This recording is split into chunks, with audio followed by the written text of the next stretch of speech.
La grotte du geek. Bonjour à tous, on se retrouve aujourd'hui pour une nouvelle vidéo sur la veilleuse. Alors du coup depuis la dernière fois j'ai fait quelques petits trucs, notamment j'ai designé ce petit circuit là qui est tout bête, c'est juste pour l'éclairage. Et j'expliquerai je pense dans une autre vidéo, c'est pareil, ça sert à rien de faire une grosse vidéo pour ça.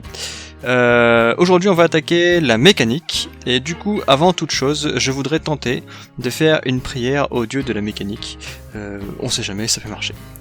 Ô dieu de la mécanique et de l'imprimante 3D, peux-tu me fournir une mécanique parfaite pour mon petit projet? Bon, il se passe rien. Oh! La terre tremble! Mais que se passe-t-il? Mais que se passe-t-il? Une main tombe du ciel et me dépose... Oh mon dieu, c'est magnifique! Waouh! La mécanique parfaite est arrivée. De temps en temps, il suffit de prier le dieu de la mécanique pour avoir quelque chose, vous voyez? Bon, donc sans déconner, plutôt j'ai fait le design. Comme c'était vachement long, j'ai mis après 12 heures pour faire le socle. Je vous ai pas montré ça en timelapse. Ce qu'on va faire, c'est que là j'ai préassemblé le truc, il n'y a rien dedans, c'est juste les cartes vides. Mais ça devrait ressembler à ça, il y a juste les couleurs qui sont pas bonnes. Ici ça sera bien blanc, je pense que c'est même le truc final. Les boutons et le petit rondoudou, enfin le petit rondoudou il est quand même vachement gros, je vais les faire en rose, ce sera beaucoup plus joli. Vous aurez deviné que c'est une fille. Du coup voilà, je vais vous montrer un petit peu dedans comment j'ai fait ça. Donc je vais démonter en même temps et puis je vous montrerai au fur et à mesure. Et je vais peut-être un peu fermer le store parce que il fait vachement clair quand même. Et donc voilà, du coup je vais démonter un peu en live et puis vous montrer au fur et à mesure de quoi ça a l'air. Voilà, du coup, comme c'est pour un bébé déjà, et qu'un bébé ça ne reste pas longtemps, les parois sont assez épaisses. Ça paraît pas, mais ça fait 2 mm d'épaisseur, donc franchement pour le casser, il faudra déjà se lever tôt. Ici pareil, du coup, le couvercle est assez épais, solide, même si c'est un couvercle de dessous, et tient par 6 vis, donc normalement ça devrait tenir assez bien. Ensuite, là vous pouvez voir à l'intérieur, j'ai rien soudé, j'ai juste placé les choses. C'est pour ça que je me suis arrêté là en fait, hein, je voulais m'arrêter avant de souder. Ici j'ai la carte principale qui va contenir tout ce qui est sur la plaque d'essai là-bas. Ensuite on a l'interrupteur qui arrive en dessous, qui lui servira d'interrupteur on-off pour couper l'alimentation. Ici j'ai réussi à trouver un petit connecteur d'alim qui va avec cette alim là. Donc c'est une alim 12 volts 350 mAh, toute compacte, toute mimi, c'est parfait. Ça évitera les problèmes. Et j'ai réussi à glisser le haut-parleur ici. Une alimentation pour transformer le 12 volts d'entrée en ce qu'il nous faut. Alors du coup, ouais, comment faire? Ici, c'est un LDO, donc une alim linéaire, qui va du coup, un régulateur linéaire, pardon, pour être exact, qui va me transformer le 12 volts d'entrée en 3 volts 3 pour l'ESP8066. Et ensuite, il me faut une autre tension d'alim pour alimenter l'électronique de puissance du haut-parleur. C'est cette alim là. Je vais remplacer ici le potentiomètre de cette alim par un potentiomètre que j'ai mis sur une plaque là-bas en haut. Et lui, du coup, il arrive de l'autre côté.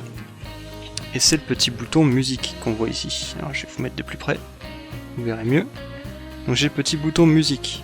Et ici j'ai le petit bouton soleil, qui lui en fait va régler la lumière, donc qui va remplacer le potentiomètre que l'on voit là sur cette montage là. Voilà. Donc ça c'est pour régler la luminosité. C'est pareil, c'est un régulateur linéaire que j'ai utilisé en régulateur de courant. Je pense que j'expliquerai ça plus tard, ça sert à rien d'expliquer ça ici. Voilà. Du coup ce que j'ai fait c'est que j'ai monté les cartes pour voir que tout passait bien, et puis surtout où placer ce petit composant parce qu'il fallait le refroidir lui, parce que le SP466 mine de rien, quand on vous fait monter sa fréquence pour pouvoir jouer du son, bah il chauffe hein coco, et il consomme bien, et du coup bah ici j'avais mon truc qui était à peine touchable au doigt, et ça donc ça veut dire que c'est à 50-60 degrés, sauf que 50-60 degrés c'est justement la température où le PLA, donc le plastique, commence à ramollir légèrement. Donc plutôt que d'avoir des problèmes, je me suis dit autant le refroidir un bon coup. Donc je lui ai fabriqué un radiateur en aluminium. Bon c'est juste un profilé d'alu que j'ai plié. Donc vous voyez qu'il y a des marques de pliure, j'ai fait ça, vous prenez une tenaille et vous faites des lignes et après il se plie tout seul à l'endroit où vous avez fait vos lignes. Et ensuite j'ai fait un trou, je l'ai fileté et j'ai mis une vis métal au travers, comme ça bouge plus, c'est costaud, et j'ai mis de la pâte thermique entre deux, du coup il refroidira bien sur le radiateur. Voilà. Ensuite donc le haut-parleur est ici au centre, et il y a un trou sous Rondoudou, donc je vais vous montrer, je vais le retirer. Et les LED, les LED, on va les faire passer via 2 fils ici. Et donc elles seront à l'intérieur de Rondoudou, et c'est elles qui vont donc du coup l'éclairer de l'intérieur. Les LED, j'ai prévu d'en mettre 12, des petites LED comme ça là. Donc c'est des petites LED 3 mm haute luminosité, j'en avais un paquet, donc 12 ça se verra même pas dans mon stock. Et du coup ce que j'ai fait, c'est que je les mets devant le haut-parleur mais à l'intérieur, donc ça devrait pas trop gêner le son, sachant que le haut-parleur, si je l'ai mis comme ça, c'est comme je vous le disais, pour étouffer le son aigu. Donc du coup je me suis dit il faut une caisse de résonance d'un côté du haut-parleur et une caisse de résonance de l'autre côté. Donc là, de ce côté-ci, la caisse de résonance c'est le compartiment électronique, et puis du coup de l'autre côté, la caisse de résonance c'est Rondoudou, et le tout est coincé par le Rondoudou qui est vissé. Oui, il y a 2 vis ici, il y en a encore 2 autres là, ils sont vissés dans les pieds, pour qu'ils ne bougent pas. Voilà. Du coup ce que je vais faire, je vais retirer le haut-parleur, comme ça vous allez voir comment c'est fait à l'intérieur.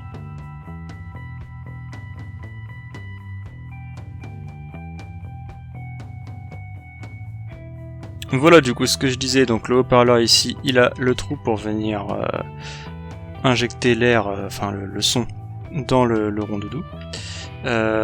Et ensuite, ici on a les 4 trous de fixation pour se mettre dans les pieds du Rondoudou. Ce que j'ai fait, c'est que je l'ai posé tout contre, et puis j'ai tracé au critérium les endroits où je devais couper, et puis je suis venu couper au Dremel et puis en perçant. Voilà, du coup j'ai le trou qui est bien ici, comme ça j'ai pu voir comment ça se passait à l'intérieur. J'ajouterai peut-être un petit peu de plastique à l'intérieur pour ou de colle, pour épaissir la zone, parce que c'est pas forcément très épais. Un endroit des vis. Mais sinon globalement c'est plutôt pas mal. Il y a juste au fond, vous voyez, on voit un peu à travers, parce que forcément quand on imprime en 3D, donc dans ce sens là, au niveau du haut là ça imprime sur le vide, donc j'ai épaissi, j'ai mis une couche en plus en haut pour que ça réussisse à le faire, puis j'ai diminué ma hauteur de couche, mais bon c'est pas encore parfait et on voit encore un petit peu à travers. De l'extérieur ça va, quand on va mettre la lumière on le verra un petit peu plus, mais bon sinon ça reste raisonnable. Voilà, bon, sinon je le trouve quand même hyper cute ce petit truc. Ça tombe bien, enfin s'il résiste à tous mes tests, ce sera tant mieux, on pourra le conserver. Mais sinon de toute façon je vais en réimprimer un, mais en rose.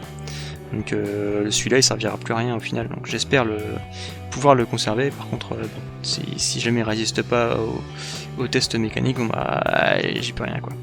Voilà, bon du coup ce que je vais faire, je vais pas filmer parce que ça va prendre de la mémoire, et puis c'est pas non plus hyper fou. Je vais assembler donc du coup sur cette carte là tout ce qu'il y avait sur les cartes là-bas, et assembler ça ici, comme ça on aura tout assemblé là-dedans. Il faudra faire les LED, donc du coup ce que je vais faire c'est maintenant que vous savez comment fonctionne la mécanique, c'est plutôt simple, je vais tout assembler hors caméra, ça sert à rien que je continue la vidéo pour aujourd'hui. Et je vous ferai une autre petite vidéo pour vous expliquer comment marche le circuit LED, parce que c'est un truc que je vous ai pas du tout expliqué. Et c'est vraiment tout con, mais bon, vaut mieux le savoir quoi. C'est une astuce assez pratique. Du coup, on va se laisser là pour aujourd'hui. J'espère que cette vidéo vous a plu, j'espère que vous trouvez ce truc aussi classe que moi je le trouve. Et puis d'ici la prochaine fois, je vais assembler ça. On se retrouvera pour les LED, et puis j'imprimerai les boutons couleur définitive ainsi que le Rondoudou couleur définitive une fois que on aura fait le test mécanique. Je pense que je vous présenterai ça dans une petite vidéo très courte aussi. Voilà. Et bien sur ce, j'espère que ça vous a plu. Je sais que c'est une vidéo beaucoup plus courte, mais j'essaie de faire des formats un peu plus courts pour que ça tienne au niveau du temps, et aussi qu'il faut prendre en compte que ça, je dois le livrer très bientôt, donc il faut que je le termine assez rapidement. Du coup j'espère que ça vous a plu quand même, et on se retrouve la fois prochaine. D'ici là, passez une excellente journée, et n'oubliez pas de vous abonner et de partager la vidéo si elle vous a plu. A bientôt.